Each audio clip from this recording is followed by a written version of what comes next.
episode of Behind the Game, the show that gives you a behind-the-curtain look at the world of sports and introduces you to the owners, the agents, the administrators, the promoters that shape the way that we enjoy and watch sports in Minnesota and throughout the country. I'm Patrick Klinger. I'm Bill Robertson, WCHA Commissioner, and our guest today is Dr. Bill McGuire, the owner and successful businessman that owns the Minnesota United FC franchise. And welcome to our show. Thank you, Rob. Patrick. Tell us, as we get into this Q&A, I mean, you've had such a successful career as a business person and philanthropist, and now a professional sports owner. What drove you to become a professional sports owner? Probably, I'd say it wasn't a desire to be a professional sports owner. It was really when the NASL team was here, Minnesota Stars at the time, we became aware that it was going to be shut down. Actually, the league was going to shut it down. Lack of ownership. Looked at the history of soccer going back to the 70s, when a lot of people remember the big games down where the Mall of America now stands, and said, how can we have professional soccer in this day and age? You know, with our demographic change, the tremendous growth of soccer in America, how can we let it go away? And so we said, okay, we'll stand in and support this. And at the time, we thought it was going to be about this much of a deal. And as all things happen, you get engaged, and then you want to do more, and then you want it to be better. And fans really embraced it a lot more, started growing. And then along came Major League Soccer, which was the real big leagues, up there in the top tier of professional sports, and said, we'd like to be in Minneapolis, St. Paul, the Twin City areas. So then we had to decide, do we want to do that and jump up or not? And of course we said yes. So that formed the basis of getting a bunch of community leaders and residents together to form a group to get a bid for MLS, and we were awarded the bid. Well, you've done an outstanding job. Well, thank you. Well, you're a longtime passionate sports fan, but owning a team is new to you.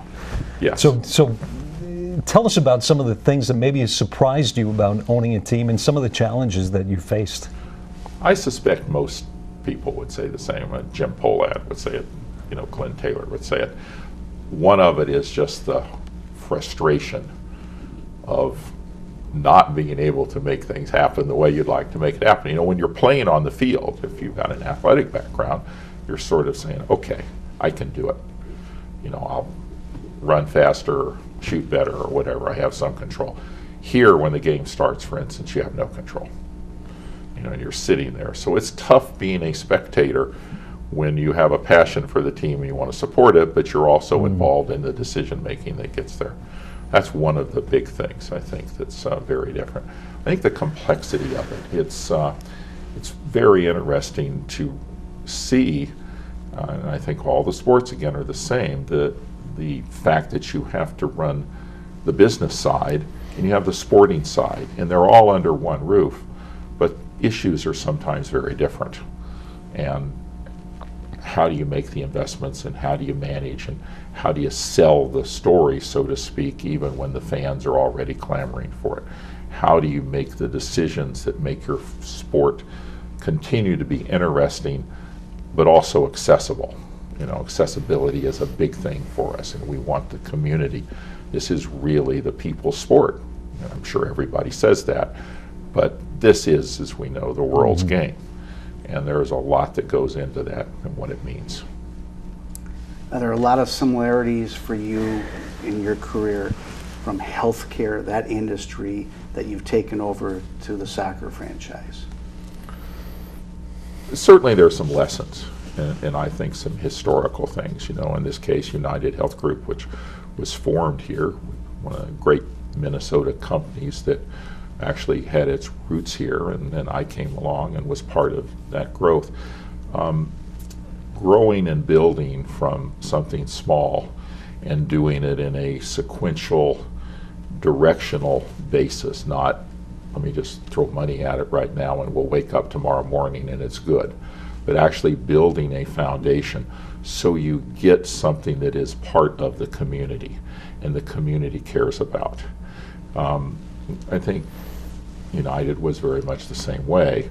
I mean, there's a lot of noise around healthcare, of course, but in building a business, you have to say, this is where I want to go, and how do I get there? I think there's a lot about people and the folks that you get into the organization. Same kind of things matter. People that are part of the organization that have passion, that care about it, it means something to it, hugely important, hugely important. I think that's a lesson as well. And I think finally the notional idea that if you do something that is valuable for the people you're trying to serve, that they care about, that makes a difference, that they enjoy, whatever, they'll come to it. And that's obviously what we have to keep out. So it's not so much what you may want to do, but are you sensitive to the audience that's out there, and what can we do? And that's true in, I think, any business.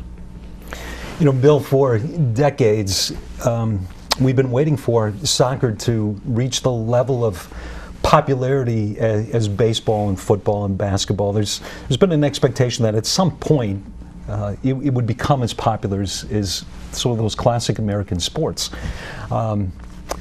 Do you feel that it's now reached that point? Now NBC is broadcasting games on Saturday morning, the English Premier League games, and there seems to be an appetite for soccer today that maybe didn't exist 10 years ago. Oh, you're absolutely right. There's no question that this, even here in this market, we've had 4 teams before this, going all the way back to the Kicks. In the 1970s, I think it was August 1976, they played in front of, or at least there were 46,000 fans that showed up to the parking lot and to go into the game. I'm sometimes mixed messages about how many got in there, but it was huge, and it ebbed and flowed. And today is very different. I think there are a lot of factors there. The sport continues to grow around the world. So there's a lot of attention, and you mentioned the Premier League being shown over here, beIN Sports showing, La Liga. You see a lot of that going on. But soccer in America has just grown and exploded. It's the sport of the youth. It's just growing tremendously. Plus you have a league now in Major League Soccer that has got some strong ownership, locally based, who have made the investments to produce the kind of game and stadia and experience that people want. And so when you have that much, and now spread across multiple markets in America, that gives a basis that it goes.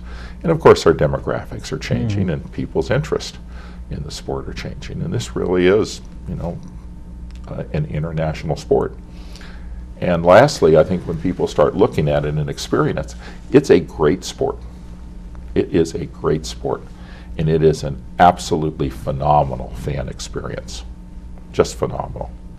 Well, we're showing some video here, and your inaugural game at TCF Bank Stadium as an MLS franchise was in the snow in March, if I remember right. And the great thing about it was 35,000 people showed up to support your franchise. I mean, that should tell you a lot about what can happen if you put your mind to it, and how you promote it, and all those good things, and that good work that you've done showed off on that opening day, even with the weather the way it is in Minnesota. Yeah, well, as Eric Dayton keeps reminding us, we shouldn't be making excuses for being in Minnesota. We should be talking about what it's about and how great it is. And that was a great day. 35,000 people, as you said, snowed. We thought it was going to snow just a little, ended up snowing several inches.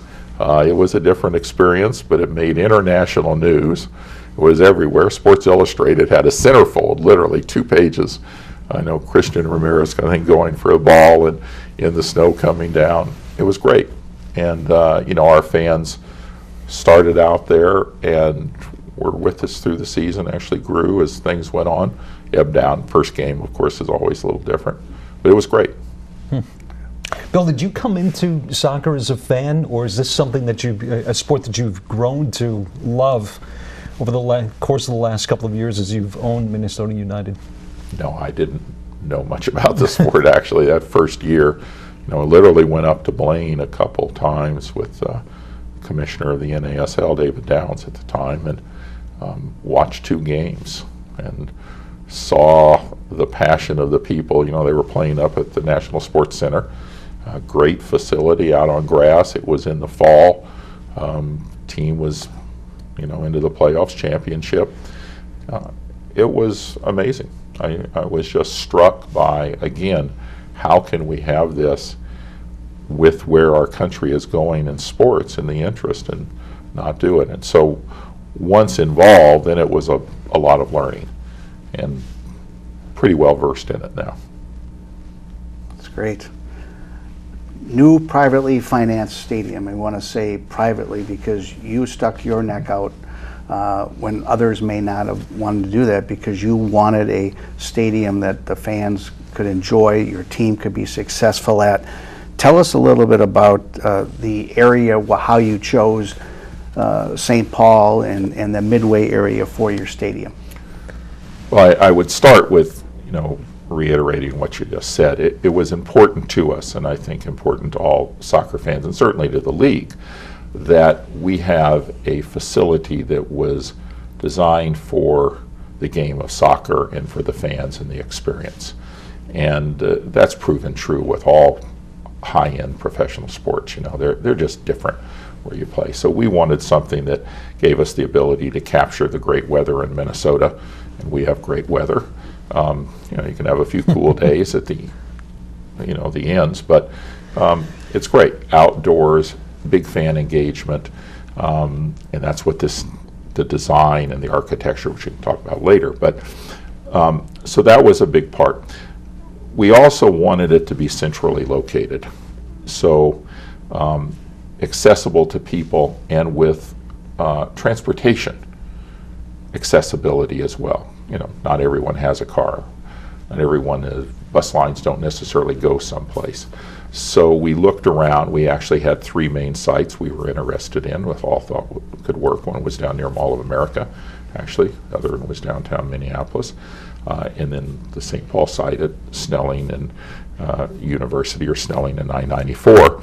The mayor, Chris Coleman, talked to us. I had looked at that site 2 years before, and it wasn't available for a variety of reasons. And Chris came and said, I think we can do something now and help you.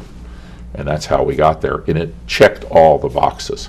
It's centrally located in the broader metro. It's literally halfway between St. Paul and Minneapolis. It's on a very busy light rail, the Green Line. Mm-hmm. It's on Snelling, which we all know is the busy road and the route to the State Fair every year. Yes. And now it has the rapid transit bus line. It's in a community. It's got an urban feel. It's a changing area.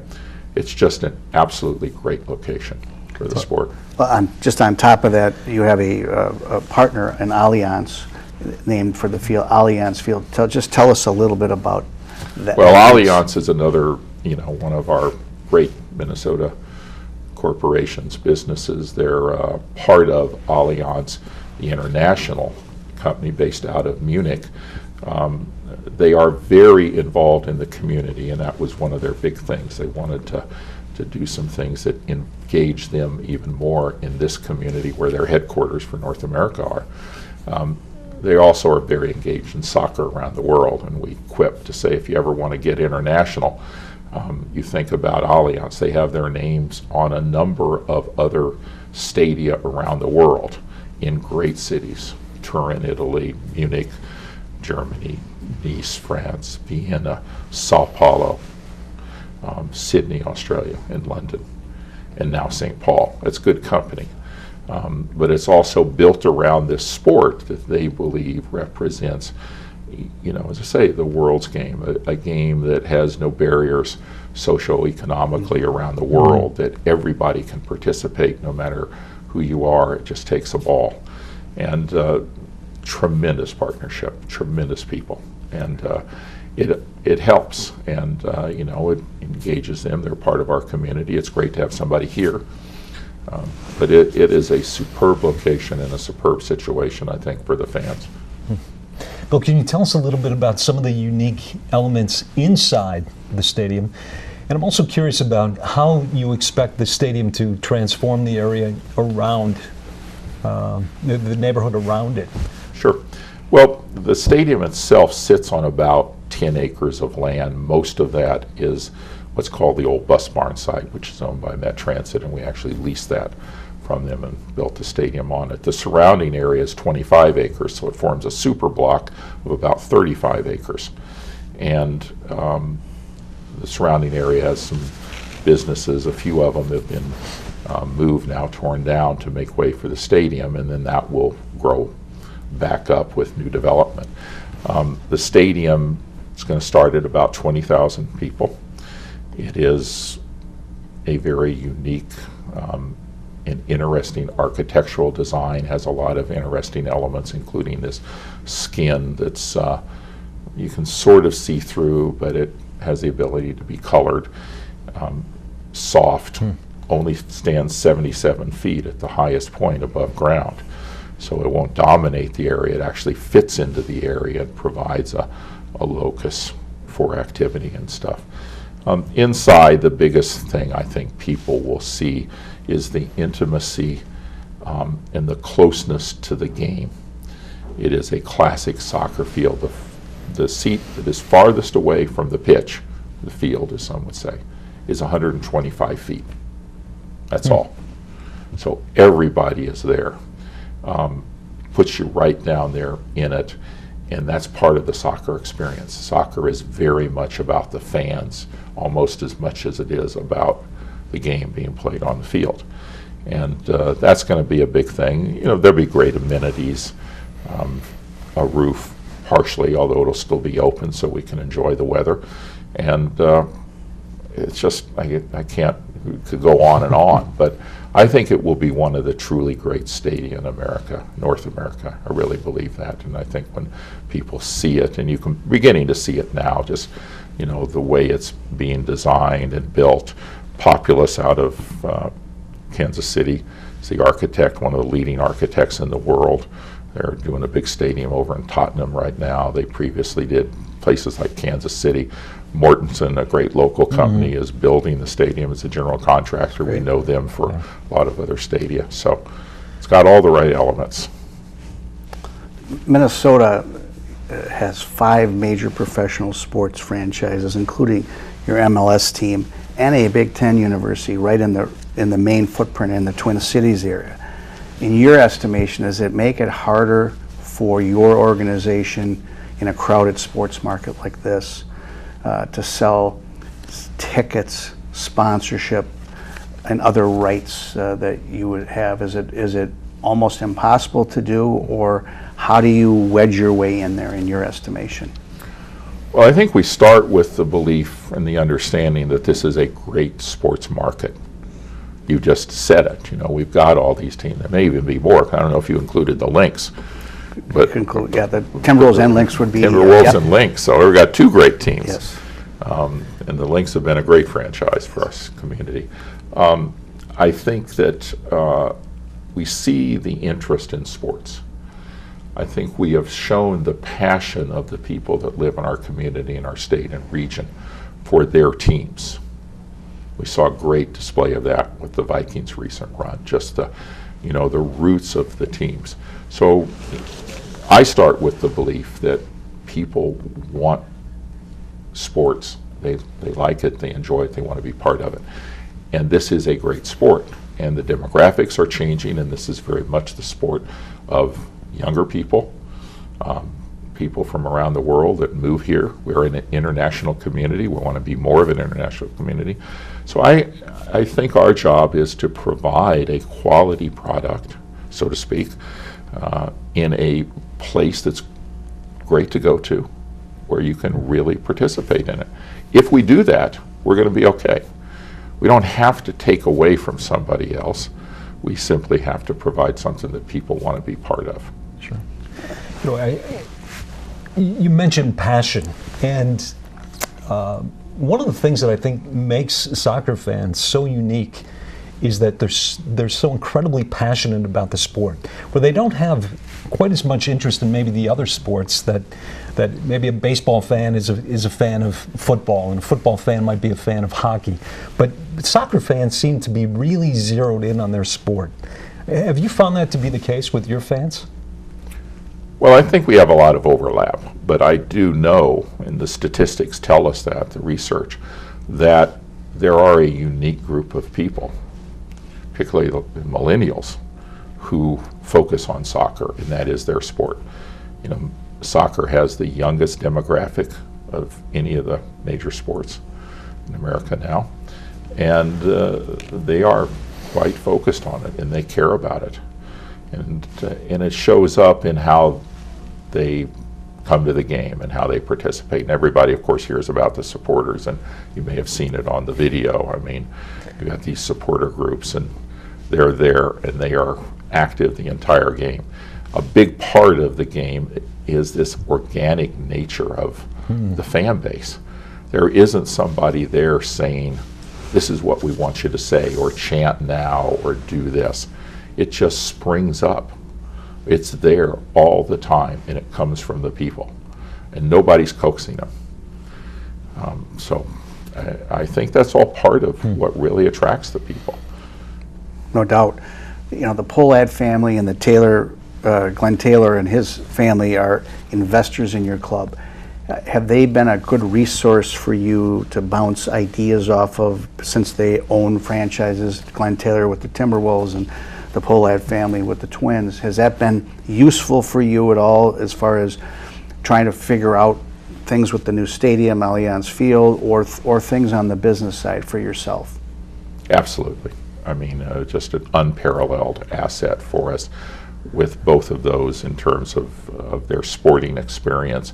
Their personnel all help us. As you may have seen, we've done a relationship, for instance, with the Twins on managing our stadium, which is not turning it over to them, but they're helping mentor our people as we grow. You know, we're 17, 18 home games. That's a very different scenario than when you're paying 40 home games in basketball, 41 or something, or 81 or 82 in baseball. And so it's a great interchange of both operational but also experience. This is what we've seen. This is what we've gone through. Think about it. And that's on the sports side. You know, part of I think the greatness of this organization is that we have so many local people that have come together in this ownership group. So there you mentioned two then in sporting. But you know, we have other folks that are principals, the Binger family, Erica Binger, and Methune family goes way back to Campbell Methune, and a lot of others, it's slightly less high profile, that are part of this community. And they all bring things. You know, they bring, well, this is what I think about when we market, or this is what I think the fans need, or this is what we should think about in, you know, community involvement. And that's part of I think the success factors. Local ownership, especially when you're starting, because this is sort of starting now from the ground up, hugely important. Speaking of community involvement, there's a long tradition of sports teams in Minnesota being actively involved in the community. Tell us a little bit about some of the key initiatives for United here in the Twin Cities and throughout the state of Minnesota. Well, we're just getting started, obviously, and with so many things going on, I think it's hard for us to devote as much attention to some of these as we will ultimately, but a lot of it has been just focused on youth soccer and youth athletics, actually. You know, the basic belief that sports are good for all of us, and growing up participating in sports is particularly valuable. So we have a lot of action and activity with the National Sports Center. You know, that's our home. The team trains there, they live there basically. So that's a great partnership with the National Sports Center. And of course they have these great tournaments like the Schwann USA Cup and this stuff. Out in the community, more and more things that we're starting to reach out with some of the community, again, at the youth sports. That's predominantly where we're focused right now. And, you know, and of course the guys are out there, the players, and doing their part in some of the community activities and visiting with people that are less fortunate, visiting with people that are dealing with some illnesses, just out helping kids play. Good. I think that's going to be, it's really that kind of community involvement. Well, I think that's a reflection on you and your philanthropic nature as well as the owner, and you set the bar here and say, this is how I want to run things, and then your organization does that. We only have a couple minutes left in this show, but you know, from my perspective and Patrick's, we talk about a lot about building your business staff, and you've built a really impressive staff, and you've used people in the market and outside the market. For you, that's one piece. Then you have the competitive side on the field. Do you have a timetable for our viewers out there that would say, geez, we want to win a MLS title, and he and I want to be with you when you do win that title to celebrate?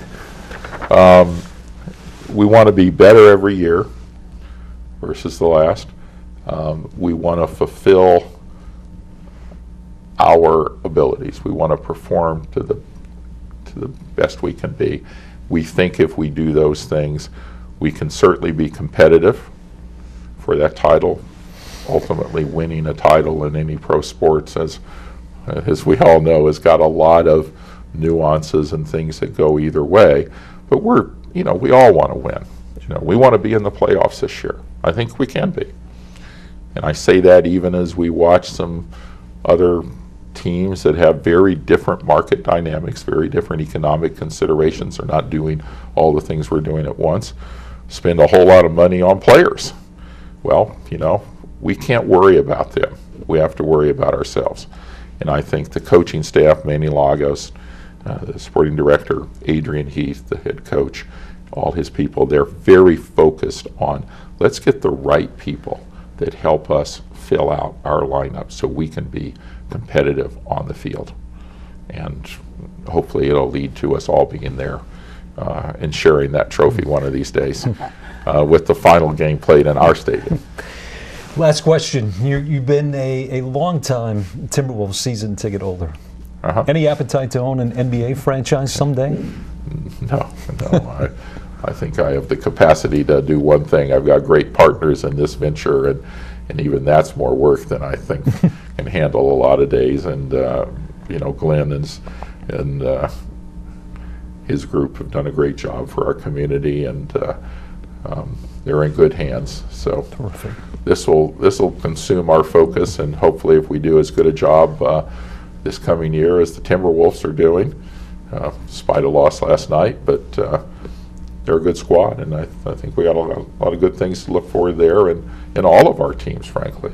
This is if there's probably been a golden period for sports, and in general, we're there. Fantastic. Thank you for joining us today on another episode of Behind the Game, and thank you to Dr. Bill McGuire, the owner of Minnesota United FC. We'll see you next month.